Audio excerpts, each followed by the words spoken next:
Секундочку, потерпите, ладно? Для Екатерины Алексеевой эта процедура уже привычна. Кровь сдает 5-й год, так что прийти сюда в день донора сочла своим долгом. Помогу какому-нибудь человеку. Может, даже спасу его.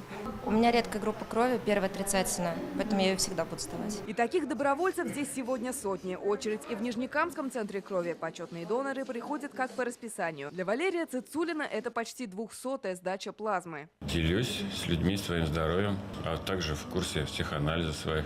Гемоглобин, белок, давление. А челнинские студенты кровь сегодня сдали прямо в вузе. Среди доноров молодежи все больше. Если ты видишь поддержку в людях, то я сама на себе это испытывала в свое время, то это очень здорово, и поэтому стараюсь помогать людям по возможности. Сотни добровольцев сдают кровь по всему Татарстану. И не только в праздник. В Республиканском центре крови хранится больше 6 тонн ценного ресурса. Крови достаточно, но должен быть всегда неснижаемый запас. Никто не знает, что завтра может случиться. Прийти на помощь в критических ситуациях помогает массовое донорство. Сегодня Центр заключил соглашение о сотрудничестве с Союзом машиностроителей. Работники 12 крупнейших предприятий республики будут постоянно поставлять донорскую кровь и не только. Здесь и научное сотрудничество для обеспечения хранения крови и его транспортеров.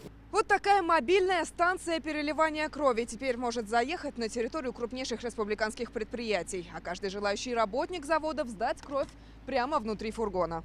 Здесь есть все необходимое. Комната для медосмотра и сдачи анализов и, конечно, донорские кресла. Лина Зинатульна, Данил Филатов, Алмаз Кашаев, Рафаэль Ракипов, Ксения Антонова, Ринат Султанов, ТНВ, Казань, Нижнекамск, Набережные Челны.